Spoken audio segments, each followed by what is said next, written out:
In my previous video on Tsukimichi Moonlit Fantasy, we talked about Makoto Misumi and how powerful he actually is, so in continuation of my coverage on the series, and what better way than to start with Tomoe, one of Makoto's earliest ally and friend in the goddess's world. I'll be going over aspects like her backstory, character traits, powers and abilities, along with her role in the overarching narrative. As usual, here's a spoiler warning for Tsukimichi, and if you enjoyed my breakdown, feel free to like, subscribe and share the video with your friends.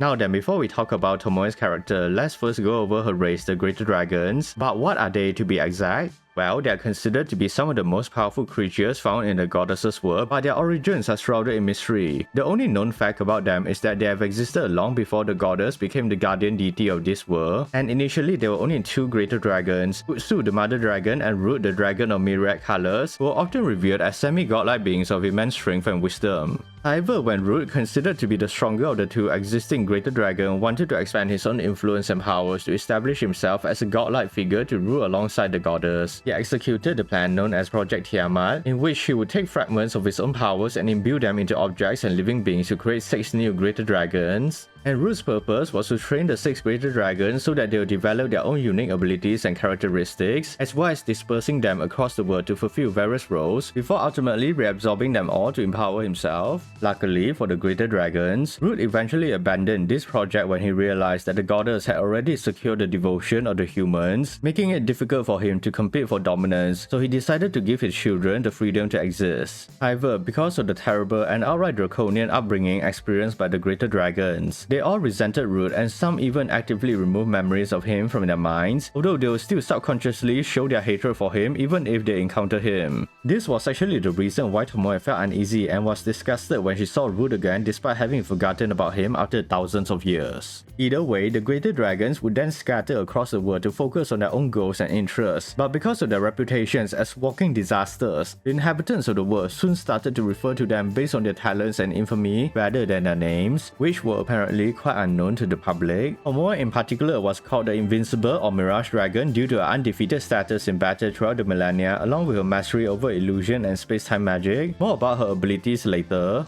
Having explained that, we can now focus on Tomoe herself. So for starters, at some point in time, she was settled in the wastelands and quickly established a position as the absolute power in the area, but over the millennia, she grew bored and disinterested in the world in general because of the lack of challenges, choosing instead to spend the majority of her time in hibernation. The only time she ever felt entertained was during a brief battle with the Black Spider of Calamity, but that ended without a victor, since the latter had simply escaped and Tomoe was too lazy to chase after her. However, her boredom will come to an end when she eventually encounters Makoto, someone who she found to be very intriguing because of his enormous amounts of mana, which is unlike anyone she ever met before, so she decided to challenge him to battle, but to her surprise, she quickly became overwhelmed by his strength, and realizing this, she surrendered to him while also offering to form a ruling contract with him. And funny enough, Tomoe initially expected the ruling contract would be on equal terms, but due to the difference in their mana capacity, she was relegated to a 20/80 relationship, meaning her status was simply a servant while Makoto would be her master.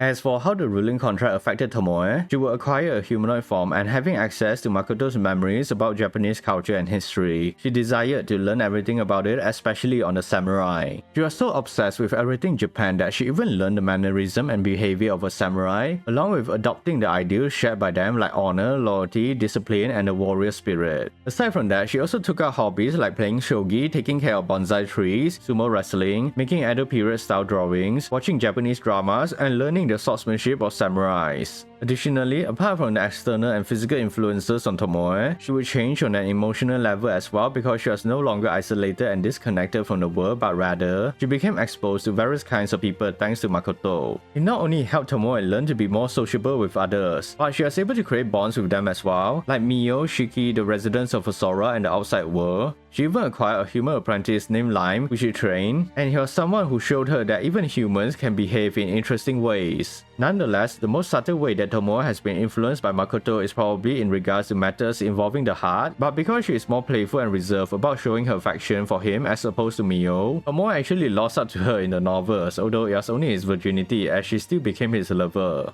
Also, speaking of Mio, she's someone that Tomoe considers to be a romantic rival because they often fight over the interest and affection of Makoto. But despite their rivalry, Tomoe and Mio do share mutual respect for one another. You can even say they both behave almost like sisters, as Tomoe often guides and offers Mio advice on how to better serve Makoto. This is evident in their willingness to work together to protect Makoto and ensure his success, even if it means putting aside their differences.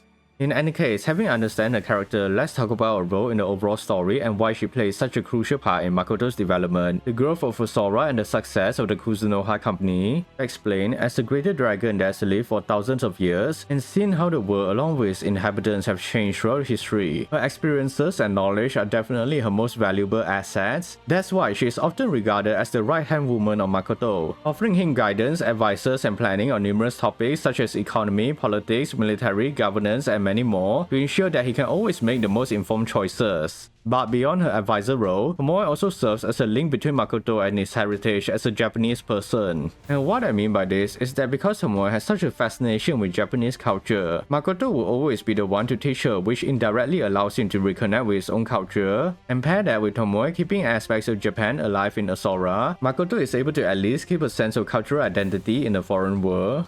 Next, in regards to Asora, it would not be able to exist if it wasn't for Tomoe's space-time abilities, and thanks to Makoto's mana, the alternate space transformed from an empty void into a beautiful world complete with its own ecology and environment, resembling that of Earth. As for what Tomoe actually does within Asora, the job is similar to that of an overseer, responsible for numerous matters like making sure the various races are able to coexist peacefully through the implementation of laws, serving as a military commander to train the residents in combat and defense, along with administration work such as managing the population, resources, and infrastructure, and coordinating the daily operations of Asora. Besides that, Tomoe is responsible for finding new inhabitants as well, although she tends to invite anyone that she finds interesting without regarding whether if they can contribute or not, which can be good or bad depending on who she invites. On a side note, because she has many responsibilities as the overseer, she has a bad habit of constantly running away from work to play since it was quite stressful for her. Luckily, she did have Tomoe to help with her work inside Asora. That's why in the Kuzunoha company established by Makoto, Tomoe seems to be less involved with the administrative and management side of things, but she does often help with negotiations due to her innate ability to hear the thoughts of others, and she sometimes would be the one who deals with troublemakers that try to interfere with the operations of the company as well. She even created a spy network acting as the spy master to help gather intelligence on rival companies or merchants of Kuzunoha, so that the company will always have the advantage when it comes to their business. With that covered, we can now move on to her skills and abilities. So being a greater dragon, she is already quite powerful as compared to the average individual found in the goddesses world, having traits like longevity, durability, physical strength, and mana capacity. Although when she lost her dragon form, her regeneration capabilities and resilience have slightly weakened. However, her human form did provide her with more agility and better versatility when it came to combat. She even became one of the most proficient swordsmen in the world because of this factor. Also, many of Tomoe's existing capabilities did get further improved upon, like her mana supply thanks to a ruling contract with Makoto, and whenever he gets stronger, it will proportionally benefit her in the process. That said, for Tomoe's actual abilities, when it came to magic, she is the most proficient with water and wind elemental magic, which she combines to use magic of the fog, allowing her to manipulate and create a thick layer of fog and mist around her. And this unique ability is actually the reason behind her title of Mirage Dragon. Furthermore, space-time manipulation is arguably one of her strongest abilities, which allows her to control space itself to unleash dimensional attacks, trapping opponents inside spatial prisons like her signature move, Mist Barrier, an ability that causes a person's perception of time and spatial awareness to become distorted, or for defensive users, she can open portals called Mist Gate to either travel between locations or teleport people. But the best application of her space-time manipulation ability would obviously be the creation of Asora, given how crucial and impactful its existence has been throughout the series. Then we have her mastery over illusion and mist magic, which allows her to manipulate perception and distort reality, making targets believe they are experiencing something completely different and become unaware of their surroundings. Pure illusory reality is probably one of her strongest illusion-based abilities, as it causes the line between illusion and reality to become blurred, and if the target doubts the illusions for even a moment, their body will turn into an illusion itself, effectively erasing them from existence. In addition to this, her illusion and mist magic will give her access to mental manipulation capabilities as well, allowing her to inflict effects like fear, confusion, or even plant false memories onto her targets, but she mostly uses the ability to read minds and view the memories of others, a rather useful skill to have in social or political situations, since it will be nearly impossible for anyone to deceive or hide their intentions from her. I guess this is the reason why Tomoe is the spy master for the Kuzunoha company. Now continuing on, this wasn't explicitly given a name, but Tomoe does have the ability to create miniature clones of herself by using a mana, and they are called offshoots of fragments. As for what fragments are, they aren't actually clones but smaller looking versions of Tomoe, because other than physical appearance, they don't share any of their personality or interests, as they are more so individual beings with their own thoughts and personalities. However, Tomoe does have a spiritual connection with fragments, having access to their memories, experiences, feelings, and senses. That's why when the first fragment was killed, Tomoe became injured by death, since it's literally like having a piece of herself die. Currently, following the incident where small Tomoe died, a new one named Tomoe was created from a combination of Tomoe's mana and Makoto's Dropnir rings, which made her much stronger and more independent than the previous one. This also technically makes Tomoe the daughter of Tomoe and Makoto, which greatly annoyed Mio. Lastly, I wanted to mention a skill called Dragon Mother, and it was apparently given to Tomoe by Futsu, granting her the ability to understand and manipulate Dragon Pulse, a form of unknown energy derived from the world itself, that she can use to either enhance her own and others' capabilities or inflict debuffs onto opponents.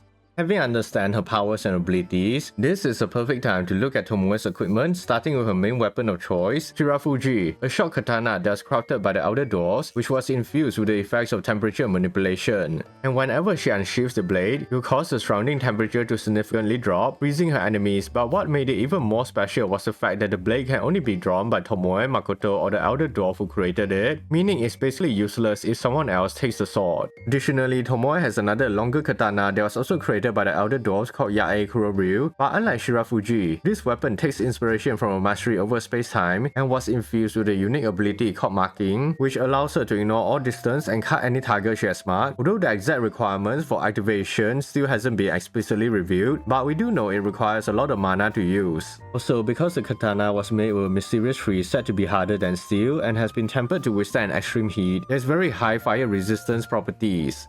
Anyways, that's everything on Tomoe, so how powerful is she? Well, first I would say she is currently the top 5 strongest in the goddesses world, but in terms of Makoto's subordinates, she might be weaker as compared to Mio given the outcome of both their battles with him. Tomoe had to surrender while Mio actually incapacitated him. Also, I'm pretty sure Tomoe has less combat experience than Mio because as the Black Spider of Calamity, she has been consistently rampaging across the world while Tomoe mostly stayed hidden within the wastelands. What do you think, is Tomoe or Mio stronger?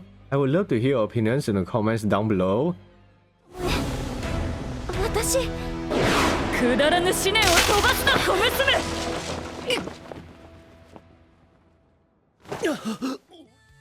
So yeah, this has been my breakdown on Tomoe's character, and she's definitely more than just a simple follower. She's one of the strongest and contributing forces behind Makoto's rise to greatness. So what are your thoughts on Tomoe, and did I miss anything else about her? Feel free to let me know as well. Also, don't forget to like, subscribe, and hit that notification bell so you won't miss any of my future breakdowns. Thanks for watching, and I'll see you in the next video.